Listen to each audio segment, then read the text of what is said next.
Hari ini kita bisa belajar bersama dan dikasih barokah, ya, dikasih barokah. Karena kalau belajar nggak ada berkahnya, nggak manfaat. Ya, belajar kalau nggak barokah nggak manfaat.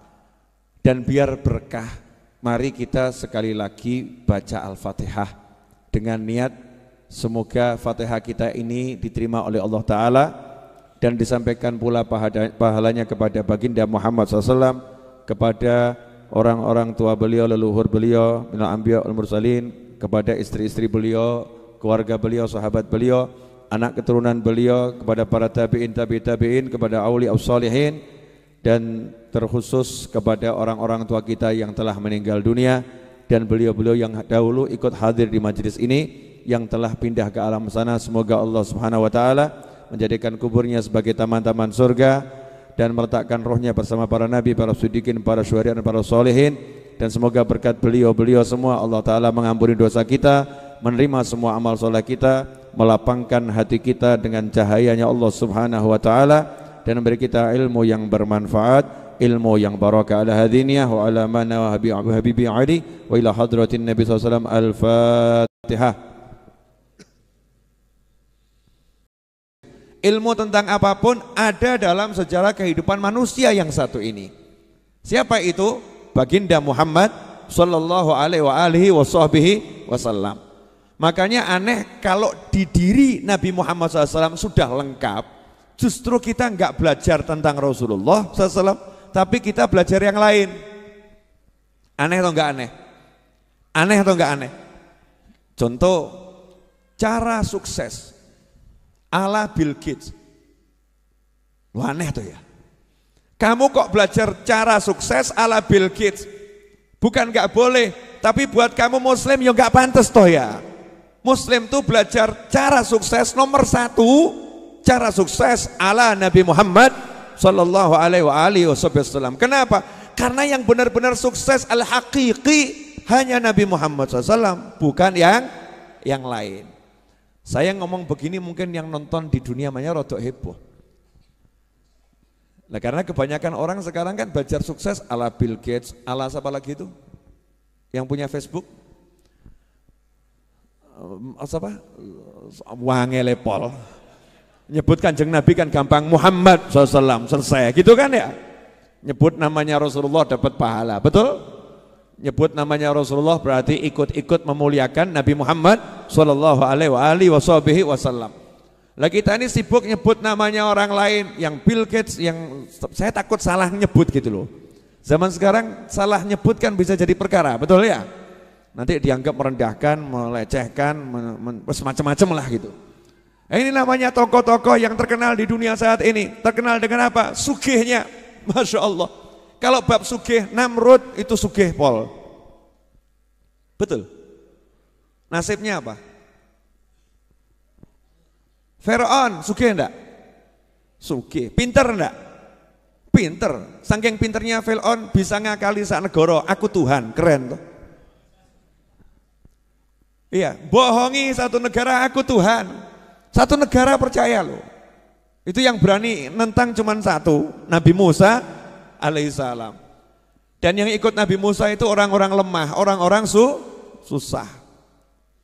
Kalau bab masalah sugih, masalah duit, Masya Allah, sebelum kita ini tidak ada apa-apanya tuh. Bill Gates itu kekayaannya berapa toh? Siapa Max apa tadi itu? Kekayaannya siapa? Max Zuckerberg angel tuh ya. Saya takut salah. Kekayaannya banyak.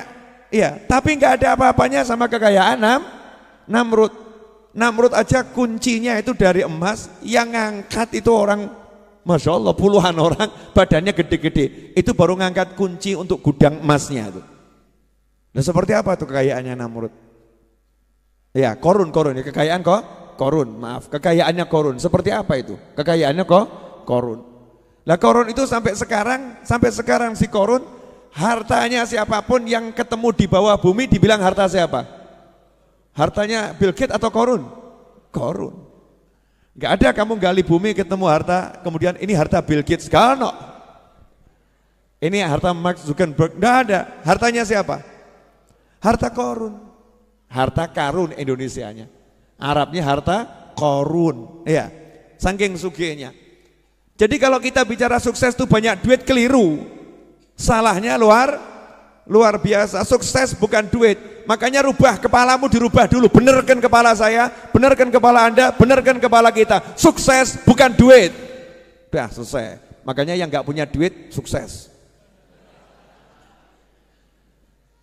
Tenang ya, Anda orang-orang sukses. Ya, karena sukses nggak butuh duit. Duit banyak nggak punya cinta, sakno. Kesian atau nggak kesian tuh? Duitnya banyak, golek bojo gak iso. Sukses atau gagal? Mending melarat bojo papat. Betul loh ya?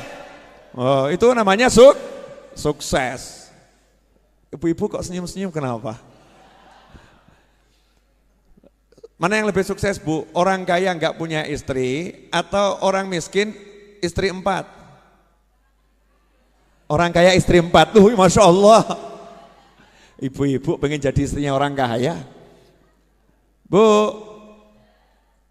ya orang punya duit banyak tapi nggak punya pasangan hidup, sukses nggak itu?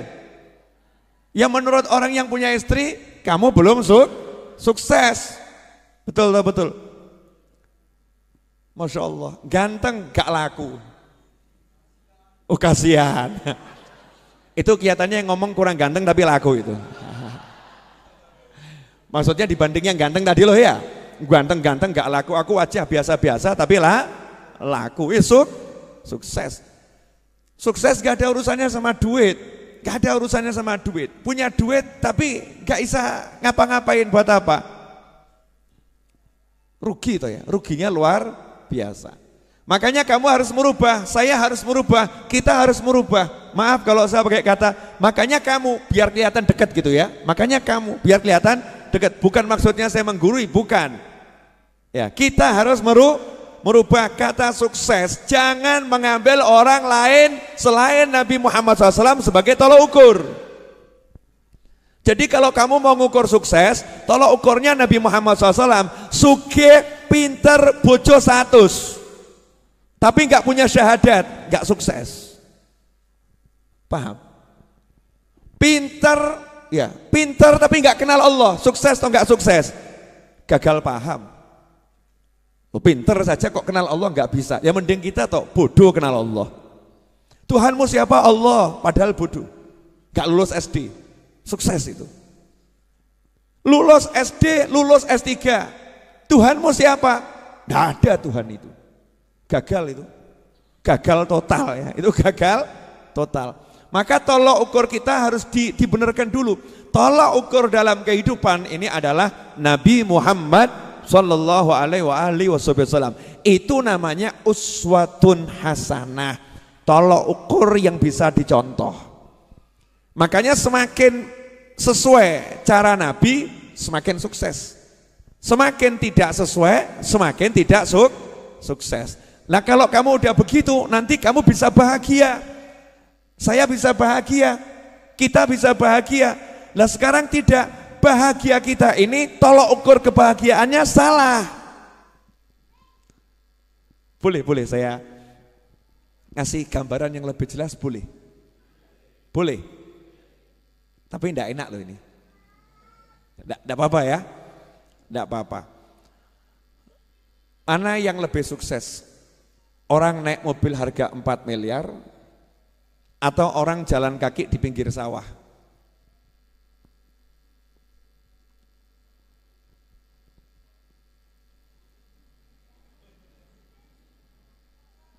Bingung jawabnya.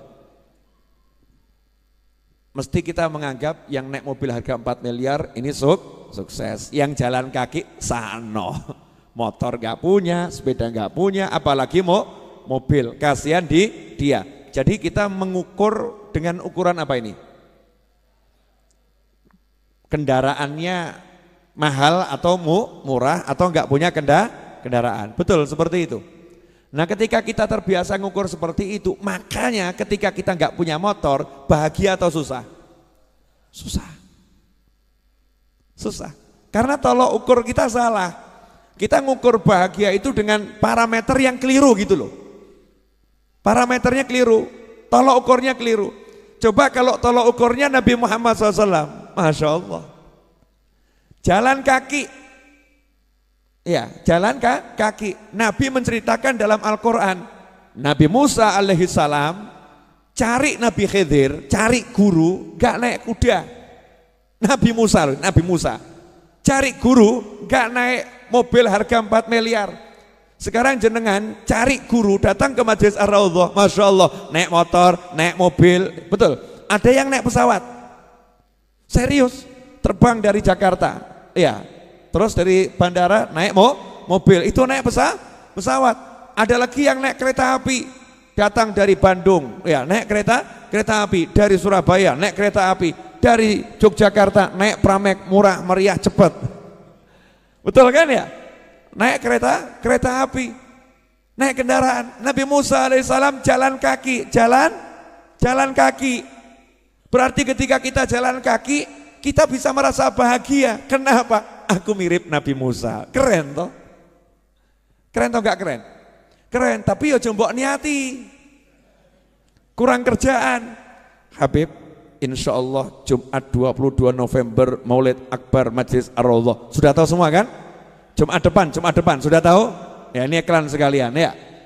Jumat depan insya Allah Maulid Akbar Majelis Ar-Raudhah jam 8 seperti biasanya Ba'dal Isya. Saya warga Jepara, niat hadir Habib, saya akan mencetak rekor jalan kaki dari Jepara sampai Solo, niru Nabi Musa. Kurang kerjaan.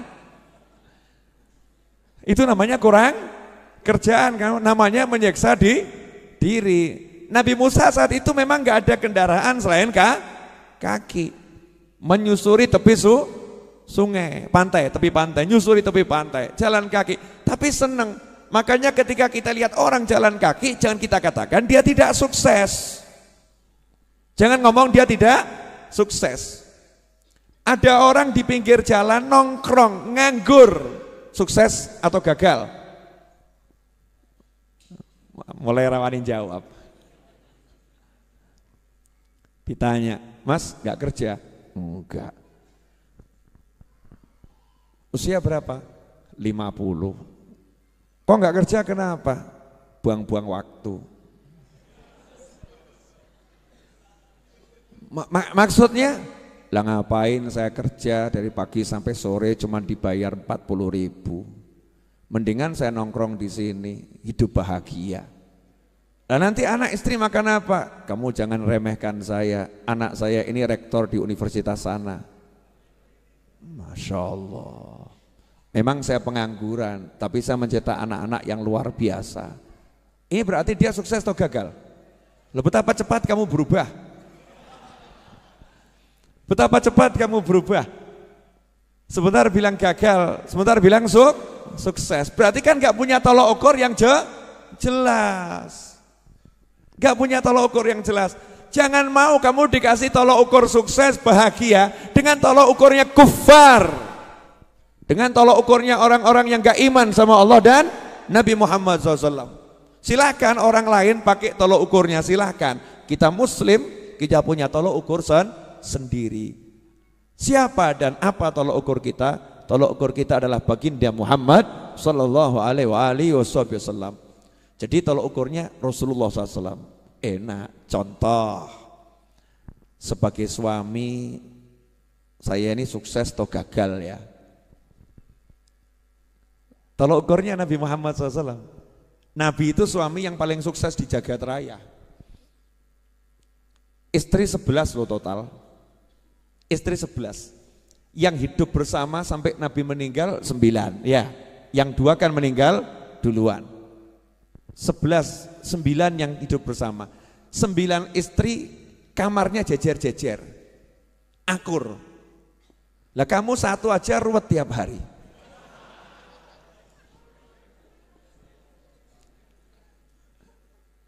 Lalu belum jadi istri udah perang.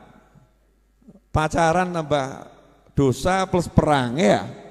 Ngambek-ngambekan, lempar-lemparan. Masya Allah. Sudah berdosa ruwet pula ya.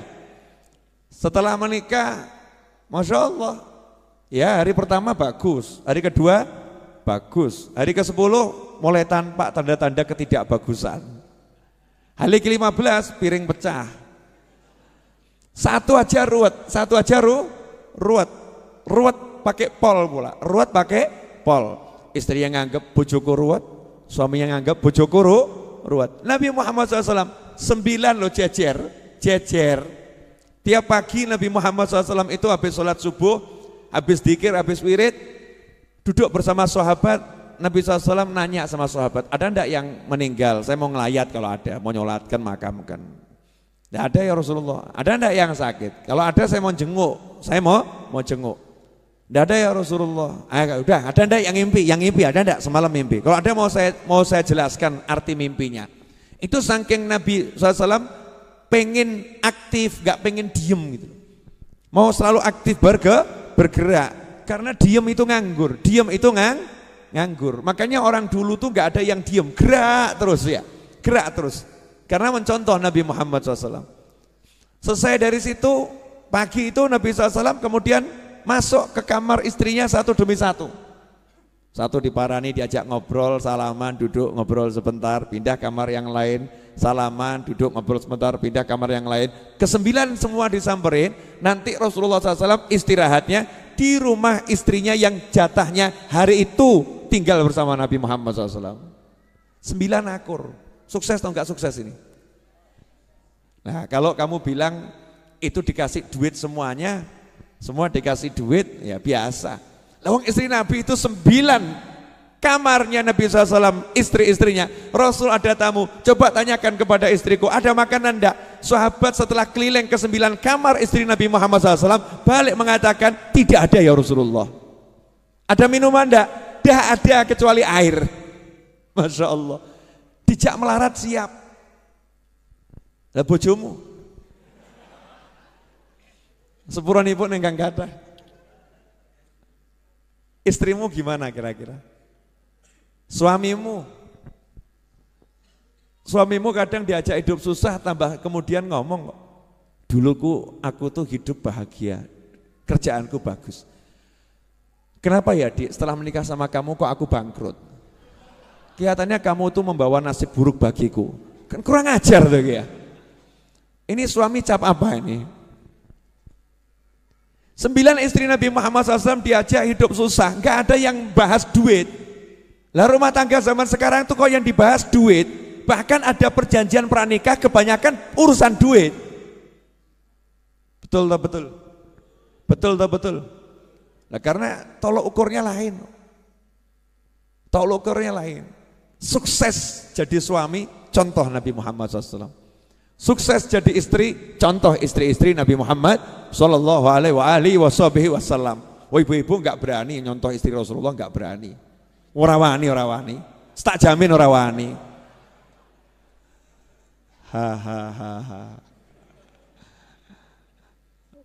Katanya di samping saya, Bu, 1-0. Memang pertandingan. Bu, berani mencontoh istri Nabi?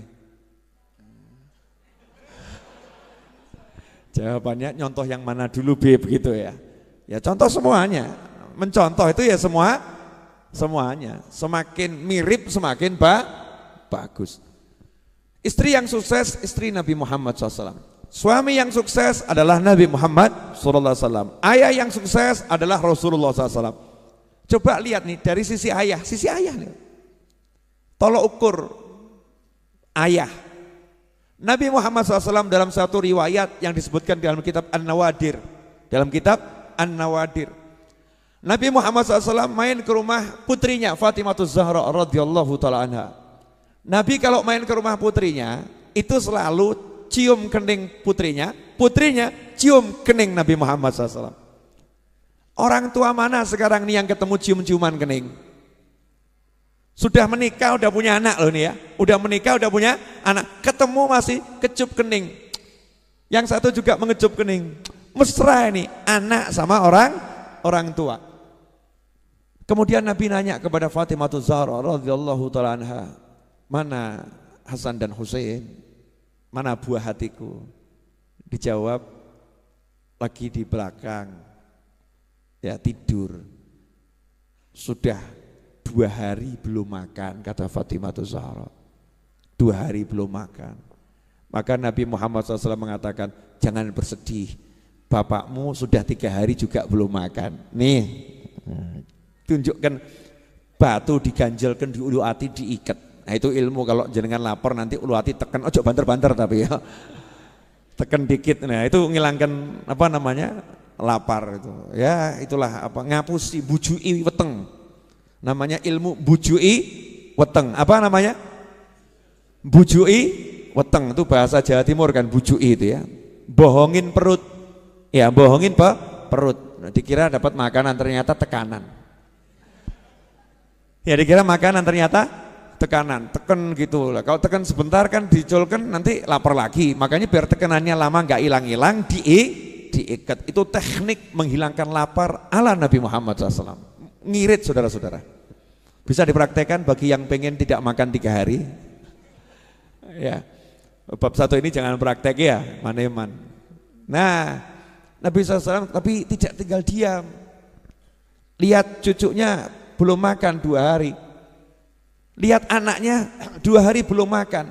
Nabi SAW tidak ngomong begini, mana mantu saya, mana Ali bin Abi Thalib, mana ini suami kok nggak genah, masa istrinya nggak dicarikan makan, anaknya nggak dicarikan makan. Nggak ada seperti itu.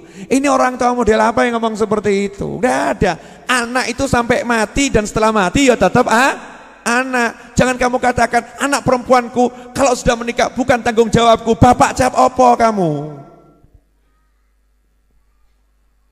Ada yang tersinggung di atas sana.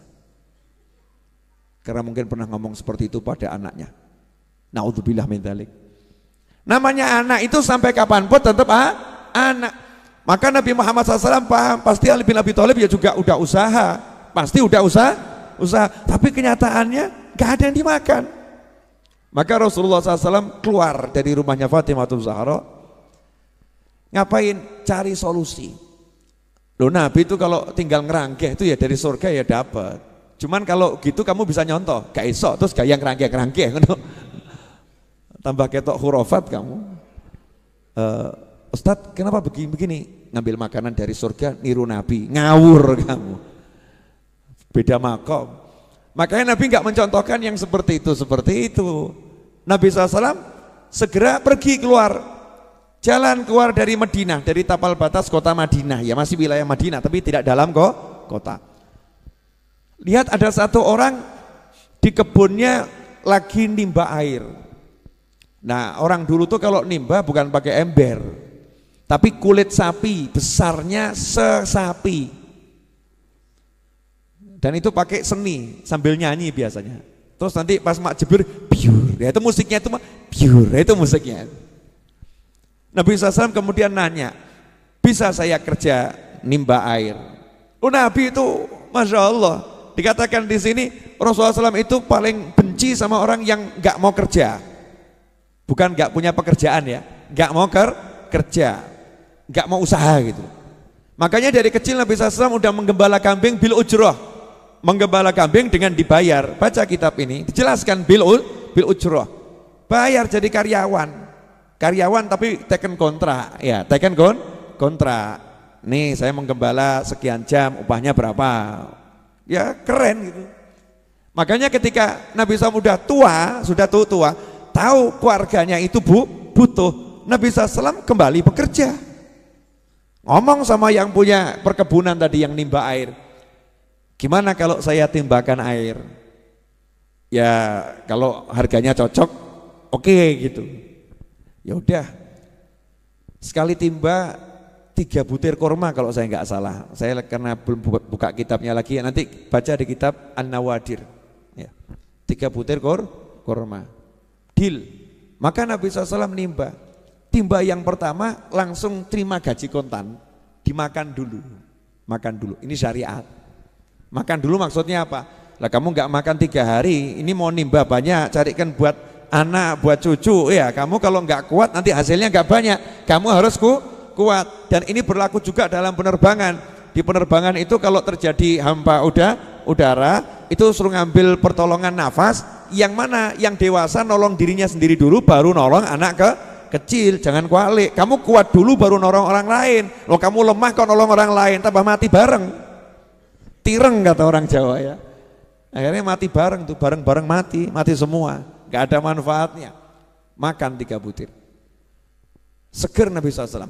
Ini syariat. Rasul itu kan contoh ya. Maka ya ngajari, nimba lagi. Sampai sekian kali timba, lah talinya putus. Talinya putus. Marah itu juragannya itu, majikannya marah.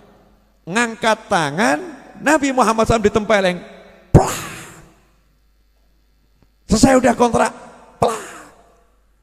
Nabi SAW ditempeleng ya nyantai, gak kemudian terus ngejak geletah. Ngajak main kasar awakmu. Enggak begitu. Nabi SAW kemudian upahnya tadi kan kontan ya, sekali dikumpulkan, terus Nabi bertanggung jawab. Tangannya dijulurkan ke mana? Ke arah sumur. Lah kok airnya naik? Lah saya ngamplung ya bingung. Kok iso ya? Airnya naik. Terus Rasul ngambilkan timbanya tadi yang dari kulit ya onta atau sapi tadi, dikembalikan ini. Terus pergi, terima kasih. Pergi Rasulullah SAW pulang ke rumah Fatimah. Nih Fatimah makan, nih Hasan Husain makan. Oh senang kumpul sama cucunya sama anaknya, Masya Allah. Bayang no awakmu kaya ngono lho. Lah kamu nih pulang kerja bawa duit, gak pernah duduk kumpul ngomong sama. Nah ini hasil kerja bapak, ayo makan bareng nih, ayo kita GoFood, GrabFood, bareng-bareng gitu ya, ayo. Pesan apa? Bareng-bareng. Bapak baru dapat duit, ayo. Kan nikmat, iki ora cetha, nyoh PN tinggal lungo. Jadi istri itu seperti orang bayarannya PN, gitu Bu. Bu, kok modus senyap kenapa ini? Betul begitu, Bu. Betul begitu. Nah, satu cukup mewakili karena suaranya cukup keras, mengalahkan yang lain. Pemirsa dimanapun berada, ya jamaah channel YouTube dan juga Syiar TV dimanapun berada. Alhamdulillah. Nabi SAW pulang, anaknya dikasih makan, cucunya dikasih makan, ya senang lihat cucunya makan itu. Kurma, beberapa butir kurma, seger, barokah, ya barokah. Lah kita nasi 3 piring nggak warak kok ya. 1 jam kemudian sudah lapar, setengah jam kemudian sudah lapar. Kamu barusan makan 3 piring, iya, tapi sekarang lapar lagi, Masya Allah. Gak barokah, cepat lapar, tidak barokah. Subhanallah. Lah yang nempeleng tadi terus sadar, dia belum Islam, bukan orang Islam, gak ngerti kalau ini Nabi Muhammad SAW. Jangan-jangan ini Nabi yang dibilang itu ya. Wah kalau ini Nabi yang dibilang itu berarti saya manusia paling celaka ini. Ini tangan saya, ini tangan yang kurang ajar ini. Loh ini orang kafir, paham kurang ajar loh. Orang kafir takut kualat, waneh tuh ya. Lah yang muslim kok gak takut kualat sama Nabi ya. Yang muslim kok gak takut kualat sama Rasulullah SAW. Mencaci maki anak cucu Rasulullah, mencaci maki sahabat Rasulullah, mencaci umatnya Nabi Muhammad SAW. Kira-kira nabinya tersinggung gak itu? Kok gak takut ya? Gak takut. Yang kafir nih takut. Langsung ambil pedang, tangan kanannya dipotong. Tangan kanan kamu gak layak hidup sama aku. Kalau kamu hidup sama aku nanti aku kualat nih sama lamanya. Pedang. Oh coba tiru. Beda makom, ini adegan berbahaya. Jangan ditiru ya, jangan ditiru. Gak boleh niru yang begitu-begitu. Ya namanya dipedot, diamputasi sendiri. Ya otomatis darah mengucur dengan deras ya. Maka dia lemes, hampir mati kehabisan darah. Tapi dia puas, wes lego aku. Lewatlah musafir, kebetulan itu sahabat Nabi Muhammad SAW. Lihat kok seperti itu.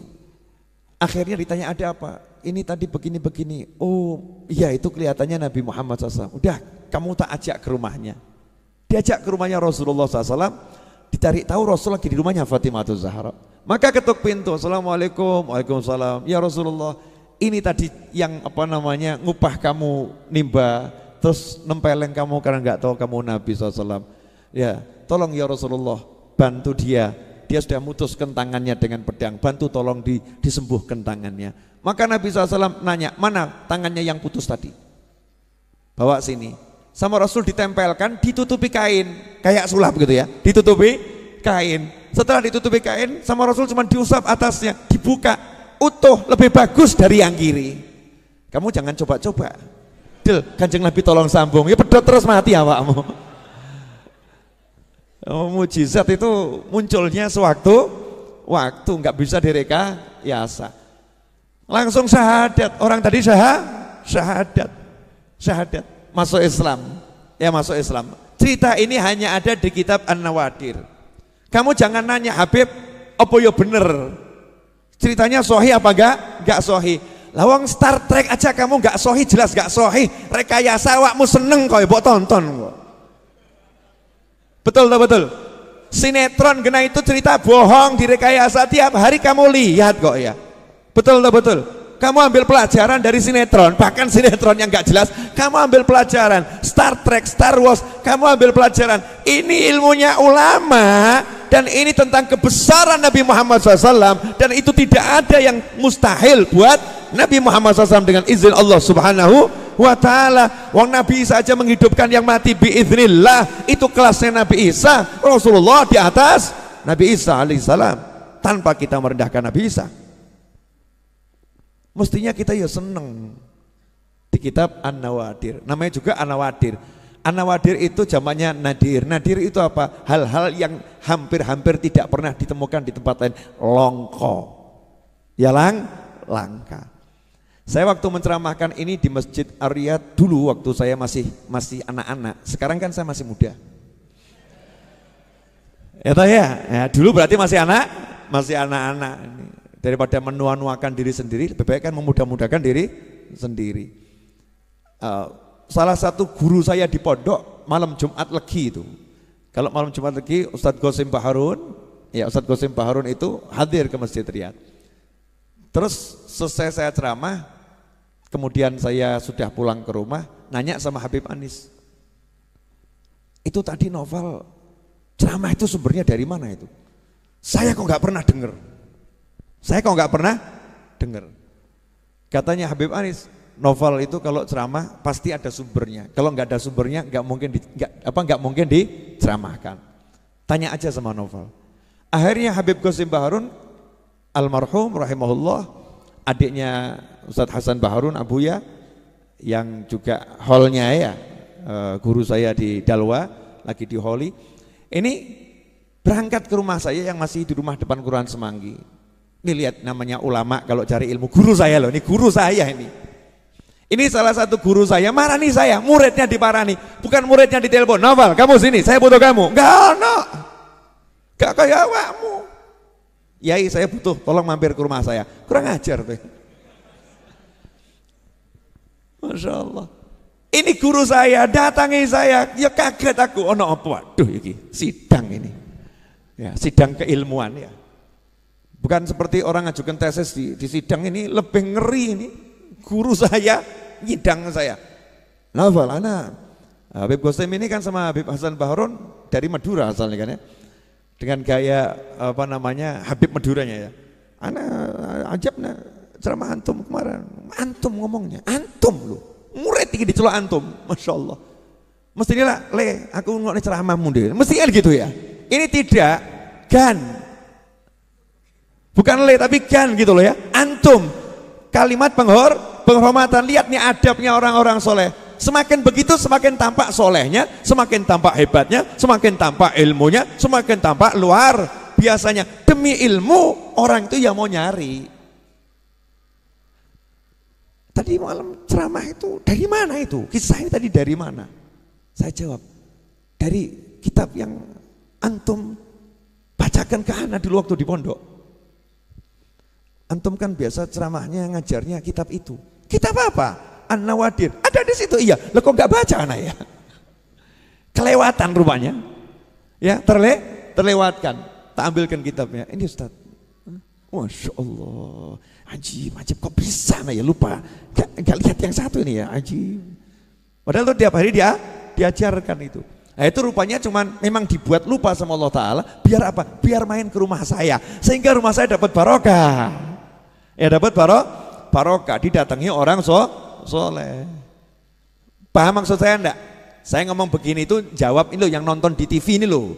Yang nonton di YouTube sama sebagian yang hadir. Dalil itu kondi. Ketoke karangan ya Habib Novel dhewe. Saya nyantri puluhan tahun nggak pernah dengar.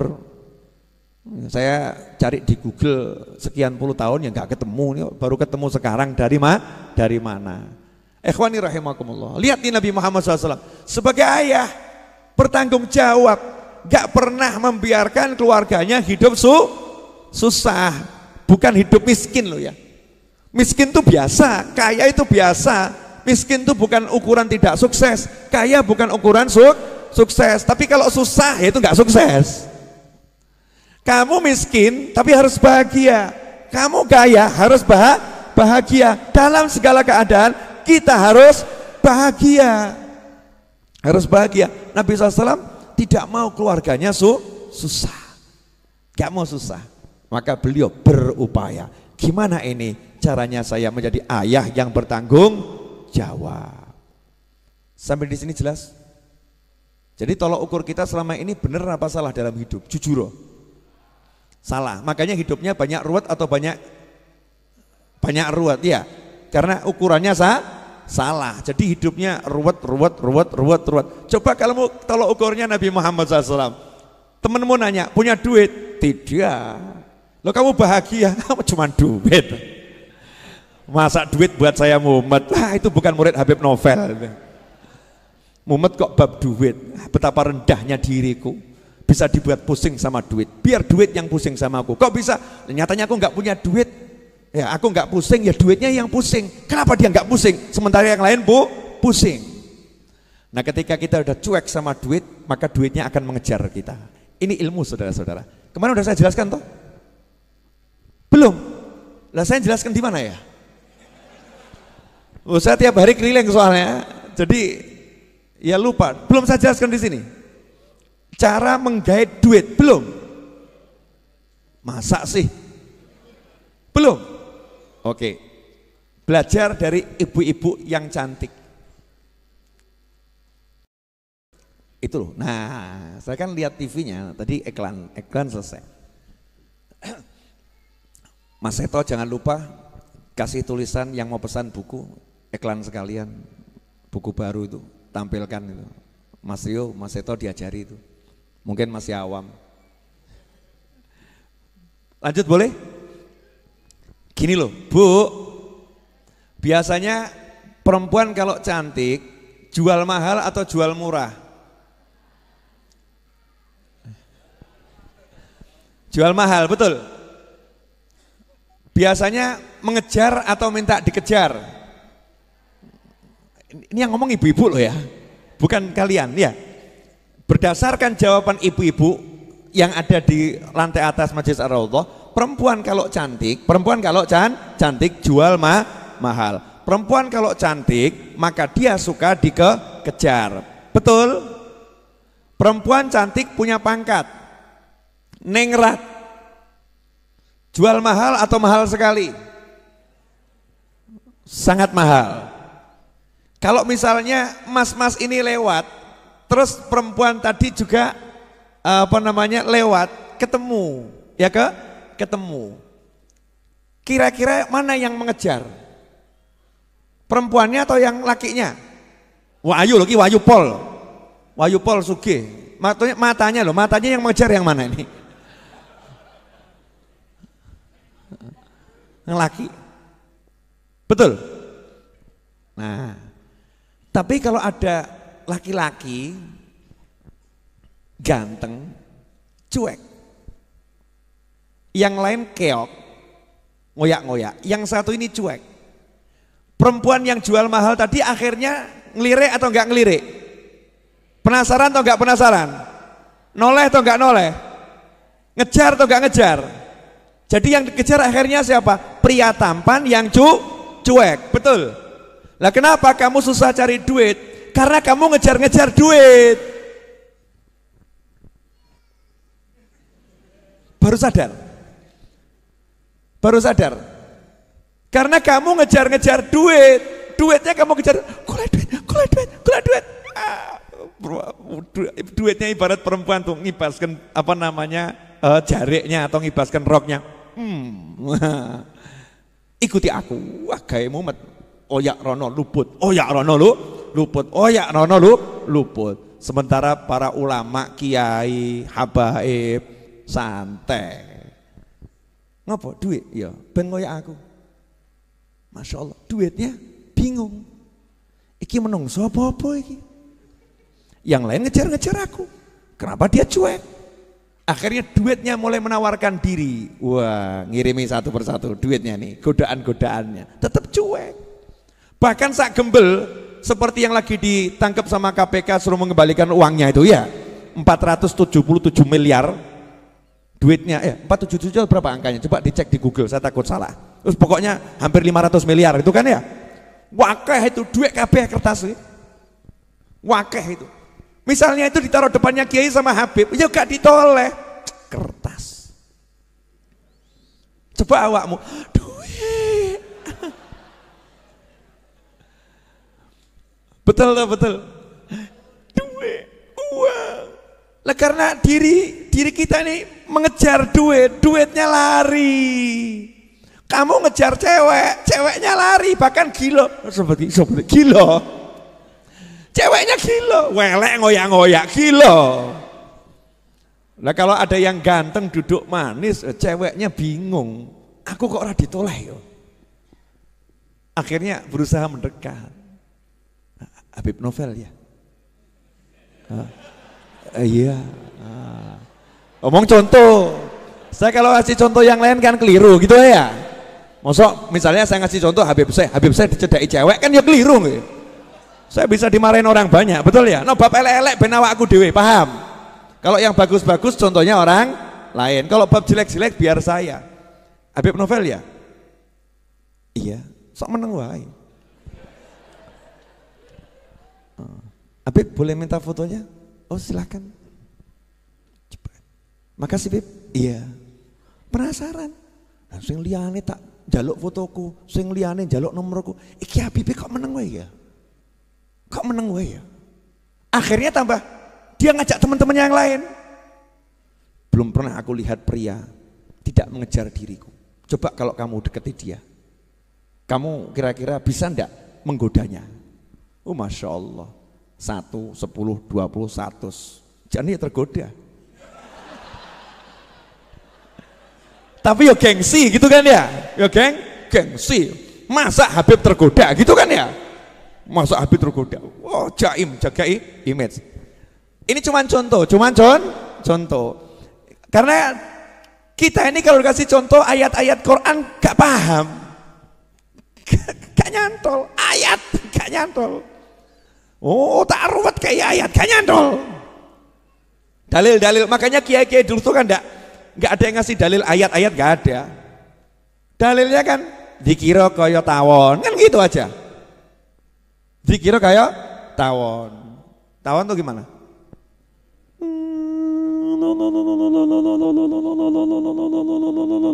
Dikir kayak tawon, gak mandek-mandek. Kayak gitu. Dikir kayak tawon. Baru nanti dijabarkan dalilnya. Lawang anak playgroup kok minta tafsir kan yo. Saya ngajari goblok. Maaf ya, mohon maaf. Ini coba kamu pakai kepalamu yang rodok waras ya. Saya pakai kepala saya rodok waras. Kita lihat di TV ada guru ya ngajari anak playgroup tafsir. Anak-anakku tercinta, di dalam tafsir Jalalain disebutkan begini. Dalam tafsir Ibnu Katsir disebutkan begini. Dalam tafsir Qurtubi disebutkan begini. Kamu yang nonton nganggep guru ini pinter atau stres? Pinter atau stres? Nanya pinter atau stres? Lah kamu saya menurut para kiai, para habaib tempo dulu kelasnya playgroup. Makanya gak dikai tafsir dalil. Paham? Nah kalau yang dulu aja dianggap playgroup, apalagi yang sekarang?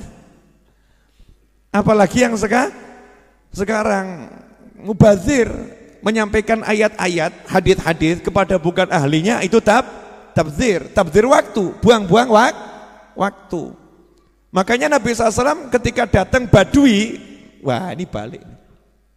Sebentar, datang Badui, nanti aja itu, nanti belok. Ingatkan saya ya, datang Badui. Nabi ketika datang Badui, oke selesai.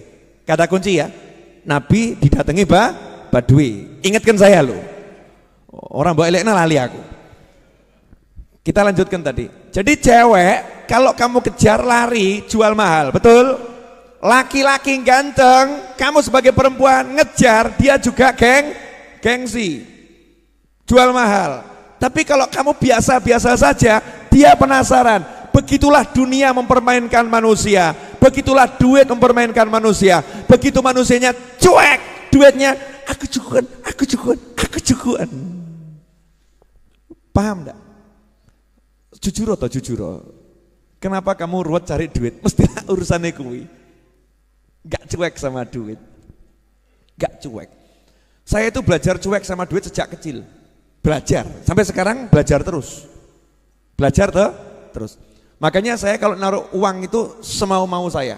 Geletakno kono, geletakno kene ya. Cuek sama duit, cuek. Geletakkan sana, geletakkan sini. Sampai suatu saat saya nggak punya duit. Loh ini mau cerita boleh enggak nih? Oh coba guyoni sih. Gak punya duit. Sabtu mau gajian tukang, gak punya duit. Bener-bener bisa dikatakan nol. Gak punya duit. Biasa Kang Wahid laporan, Bib gajian tukang hari ini 25 juta. Siap. Sore atau Wahid? Iya. Padahal jam loro gitu. Tidak ada duit. Nah, subhanallah itu hati saya tuh ngasih tahu. Yang ngasih tahu. Nyari barang tertentu yang saya cari, flash disk atau apa gitu ya. Saya cari di tas koper ransel saya. Saya cari di ransel saya. Oh, biasanya flash disk saya bawa keluar kota, di ransel saya. Cari. Begitu saya cari kok ada kresek. Begitu ada kresek, saya buka. Uang 40 juta. Aku langsung yo alhamdulillah gitu kan. Terus tak takoki duit tekon dia awakmu. Kan ya gitu toh ya. Duitnya jawab, Habib lupa ya. Dulu waktu Habib dakwah ke Kalimantan, Habib kan bawa buku sekian ratus, terus bukunya dijual, bukunya laku. Nah uangnya kan kamu campur sama baju-baju kotor, kamu lupa, nggak dibuka sampai hari ini. Tolong sasi kira-kira lali aku. Petang puluh yuto ki lali, jalno awakmu.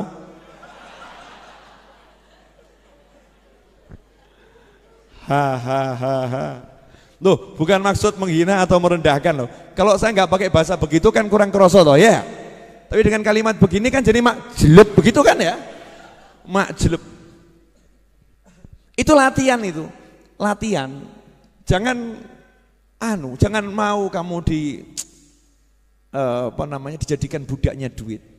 Biarkan duit itu mengejar-ngejar kamu. Karena kamu tuannya, dia budaknya. Ngono loh. Resep. Jelas semuanya?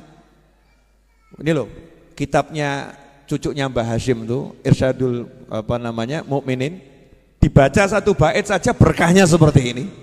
Betul kan? Padahal itu satu bait dibaca belum dijelaskan. Baru ujungnya tok. Barokah. Bisa membuat saya ngomong macam-macam ini tadi loh. Itu namanya barokah. Padahal tadi saya waktu di kamar ganti dandan aku ngomong apa aku. Tanya sama anak saya, Abuya ceramah apa ini ya? Tanya sama istri saya, ini ngomong apa nanti ya? Ngomong yang bab apa ini? Yang pas tuh babnya apa? Oh tiba-tiba kok Ati ngasih tahu bukunya Mbah Hashim. Wah, saya jelek-jelek begini langsung dikasih hadiah loh saya. Oh sama Gus Kikin, Gus Agus, ya kan? Cucu-cucunya Mbah Hashim kemarin di Tebu Ireng ngasih hadiah saya kitab ini. Dan saya dikasih izin untuk nulis ulang kitab bahasa Arabnya Adabul Alim wal Muta'alim. Mau saya ketik ulang sendiri dengan tangan saya, insya Allah. Biar apa? Biar saya punya hubungan sama Mbah Hasyim Asy'ari. Awakmu gak duwe. Mau punya hubungan sama Mbah Hasyim? Mau? Ya, doakan saya bisa ngetik cepet jadi bagus. Jadi nanti kalau saya nyodorkan ke Mbah Hashim di akhirat sana insya Allah, ya Mbah Hashim udah terima kiriman buku saya, buku jenengan yang saya tulis lagi. Sudah, itu bukan hasil karya saya. Hasil saya apa? Saya dibantu jamaah Ar-Raudhah sak jagat raya. Wah, jenengan katut kabeh. Ndongake ra gelem. Tambah batin, apa ya iso rampung. Suudzon. Bukannya bantu doa tambah suudzon ya. Ini nanti kalau kitab Adabul Alim Muta'alim selesai saya ketik sendiri, tak susun yang bagus bentuknya ya, biar keren, kece gitu kan. Oh, tak bawa ke Tebu Ireng lagi. Sudah selesai. Ya. Tugas sudah selesai. Nih, ya, kembalikan. Engkau lah entuk meneh aku. Oh iya. Orang itu harus rakus urusan akhirat. Rakus urusan akhirat. Jelas semuanya? Apa? Jadi sudah mulai nggak mikir duit ini. Luar biasa. Masya Allah. Nyatran duwe. Loh, justru yang hebat itu orang nggak punya duit, nggak mikir duit. Itu kan luar biasa. Kalau orang punya duit, nggak mikir duit, biasa. Orangnya duit. Dia punya, kalau nggak mikir ya nggak jadi masalah. Kalau nggak punya kok nggak mikir, itu luar biasa. Wah, generasi muda Ar-Raudhah. Saya kok kalah ganteng sama anak saya ya. Gawat ini. Masya Allah. Anak dan yang ini Husain ini sepupu saya, sepupu tapi usianya seusia anak saya. Ya, seusia anak saya. Boleh dilanjut? Sudah 1 jam loh saya ngomong. Gak kerasa? Hah? Mosok? Yakin gak kerasa? Lapar enggak? Kalau lapar praktek. Teken. Tadi kan teori, sekarang praktek. Ganjil sih. Ya lumayan toh, 1 menit kan bisa 10 menit ya kan? 10 kali lipat minimal. Nah, makanya Nabi SAW ketika didatangi Badui, orang dusun yang awam Islam, Muslim tapi awam Islam, datang ketika Nabi SAW ceramah, mata sa'ah, ya Rasulullah kapan kiamat? Ya Nabi tidak menjelaskan seperti ke malaikat Jibril alaihissalam. Paham? Ketika malaikat Jibril yang nanya, mata sa'ah, kapan kiamat tiba? Malaikat Jibril yang nanya, malaikat pinter, soleh, alim, cerdas, malaikat. Dan gak nanggung-nanggung, jenderalnya malaikat, pimpinannya semua malaikat. Kapan kiamat ya Rasulullah? Nabi juga jawabannya diplomatik. Ya diplomasi, pinter Nabi jawabnya. Mas'ul ahabi alam nasail, yang ditanya gak lebih tahu dari yang bertanya.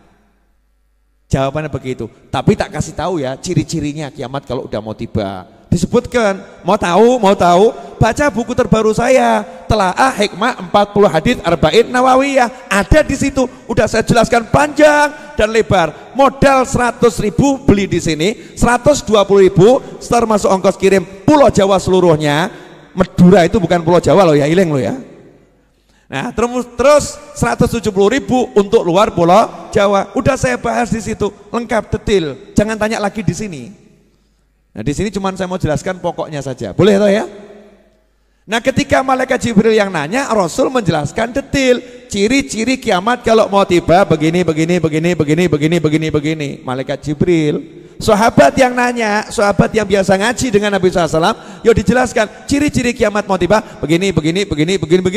Gandeng sing takok orang awam dari pegunungan, gunung batu, datang nanya kapan kiamat, nanyanya sama teriak. Rasul nggak jawab, justru Rasul balik nanya, lah kamu punya persiapan apa? Siap apa kamu? Saya sholat gak banyak, nekat gak ini? Nantang loh, takut kiamatnya kapan? Kan mestinya kan seperti orang udah siap begitu ya. Ditanya, lah kamu punya persiapan apa? Dereng siap.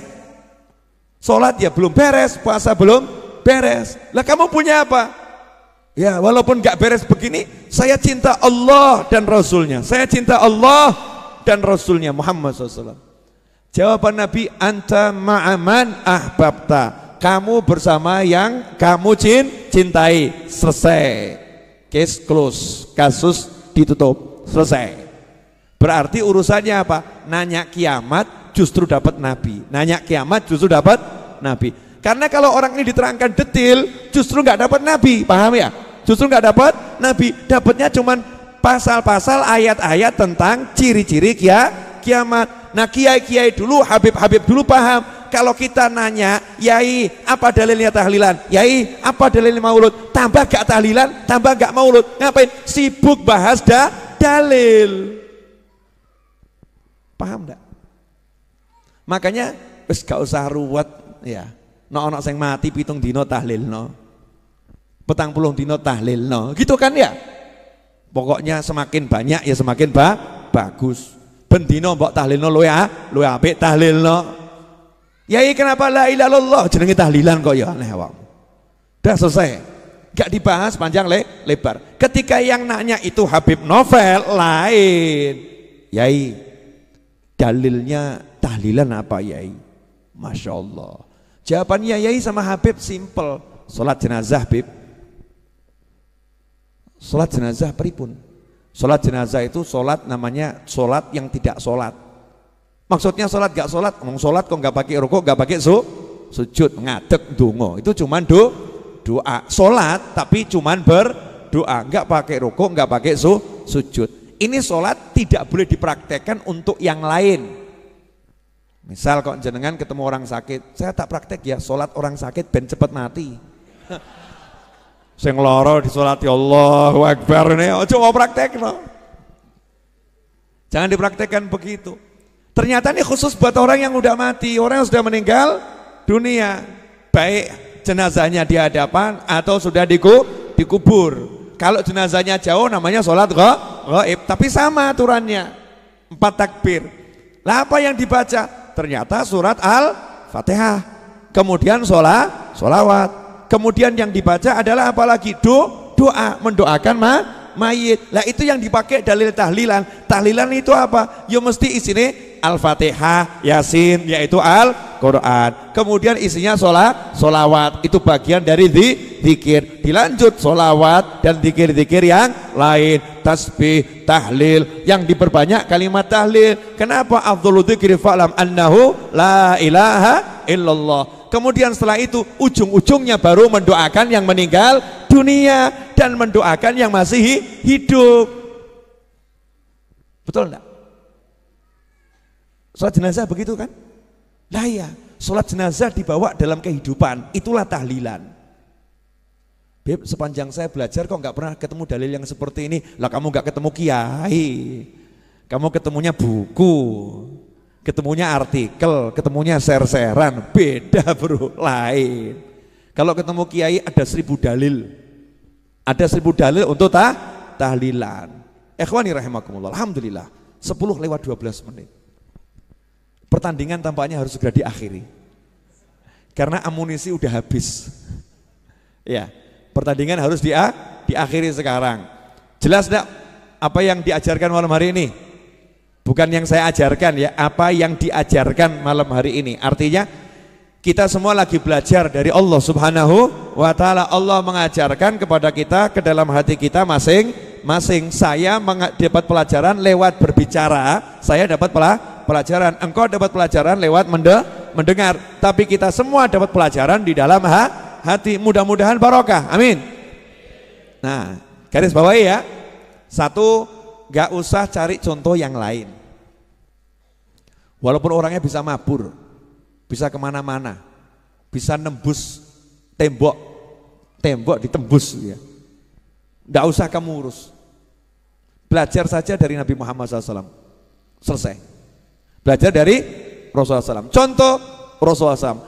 Tolok ukur bahagia gak bahagia, Nabi Muhammad SAW. Tolok ukur sukses gak sukses, Nabi Muhammad SAW. Tolok ukur apapun, Nabi Muhammad SAW. Selesai. Hidup kita akan nikmat. Yang kedua, urusan duit. Kenapa banyak orang susah cari duit?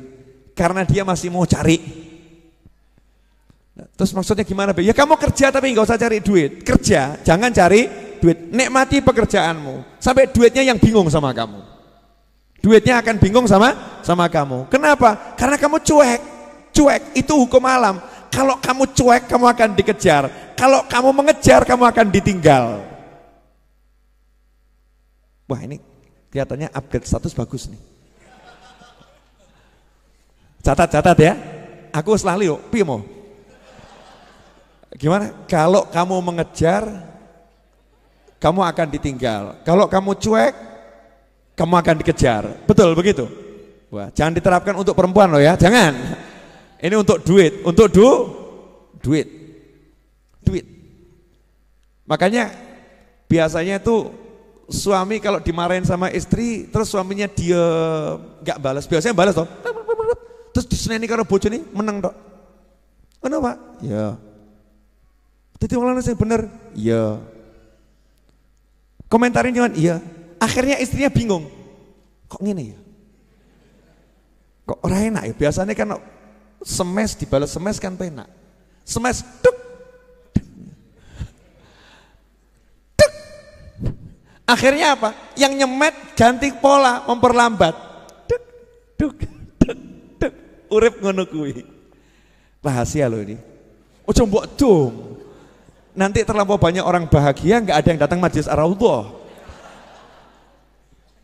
Ikhwani rahimakumullah. Alhamdulillah. Saya ini duduk gini aja bahagianya luar biasa. Enggak cedol toh. Ini kan begini kan bahagia tuh bingung enggak itu? Ngene kok bahagia. Itu ya apa? Kemeringet. Ya kan? Kemeringet. Ya, dipaksa sama teman-teman suruh dandan. Oh, malam ini agak berbeda. Saya punya gaya baru pakai jaket putih. Saya keliling Indonesia nyari itu nggak dapat. Ya susah cari jaket putih. Saking mahalnya warna putih. No ireng akeh. Ya biru akeh. Putih itu susah. Pantas nggak pakai jaket begini? Memang saya pantesan. Alhamdulillah, masya Allah. Insya Allah barokah ya. Saya mau minta maaf kepada para gus, para kiai atau para habaib yang hadir di majelis ini kalau saya nggak bisa ngelayani itu. Kadang ada duduknya di belakang, saya nggak tahu. Kadang di pojok, nggak ngerti. Tolong santri-santrinya sama murid-muridnya. Kalau lihat kiainya di belakang, jangan menganggap saya merendahkan ya. Karena memang saya nggak kenal satu persatu.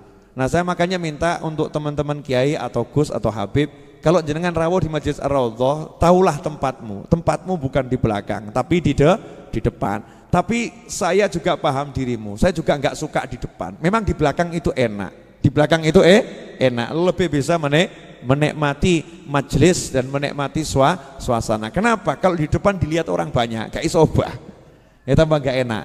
Tapi kadang orang-orang itu kan lihat ini kok kiai saya di belakang, kok nggak disuruh ke depan gitu ya. Mungkin perasaannya nggak enak gitu. Karena memang kita di sini nggak tahu satu persatu dan tidak ada laporan. Ada kiai fulan, syekh fulan ya. Di sini banyak orang-orang soleh, termasuk jenengan tuh orang soleh. Kalau jenengan bukan orang soleh nggak mungkin sampai sini. Wong elek rarene ra. Itu. Masuk sini berarti orang soleh. Hanya orang-orang yang baik yang mau kumpul sama orang-orang baik. Betul kan ya? Iya, berarti jenengan baik atau nggak baik? Baik, saya baik, aku baik, kamu baik, kita semua orang baik. Tapi di antara semua yang baik ini ada yang sangat baik. Gak ketokan wonge sapa itu? Ada gitu kan, orang-orang yang masya Allah datang ke sini. Saya minta maaf kalau belum bisa menjamu dengan baik. Termasuk yang nonton tayangan ini, masya Allah. Wah ada nih yang nonton asli walim soleh, delok aku nyawang. Jane ki delok aku ya ireng letek nih ya. Tapi kok ya seneng ya. Terus didongakno, masya Allah, Habibnya masih hitam. Mudah-mudahan semakin bercahaya. Wah amin. Modal lungguh gak kesel bercahaya. Berkat apa? Berkat majelis. Makanya kita yang di sini ini bejo. Karena orang-orang soleh baik yang hidup maupun yang sudah di alam barzah lihat kita, kok kita dilihat letek, tapi mereka senang kelompok letek linggih bareng. Iya. Orang letek kotor mau kumpul bersama cari yang baik. Sama mereka langsung didusi kabeh, siram biur. Makanya jenengan kalau pulang pengajian kan rodok bingung. Hatiku kok enteng ya?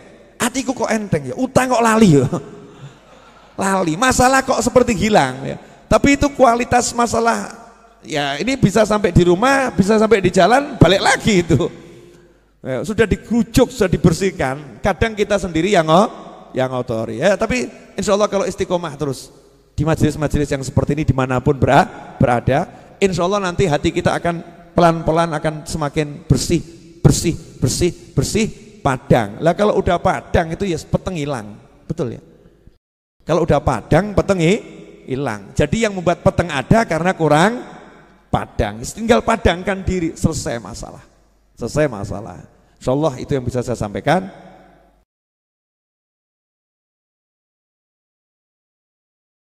Terima kasih yang sudah menonton. Jangan lupa subscribe, saya doakan masuk surga dan banyak rezekinya.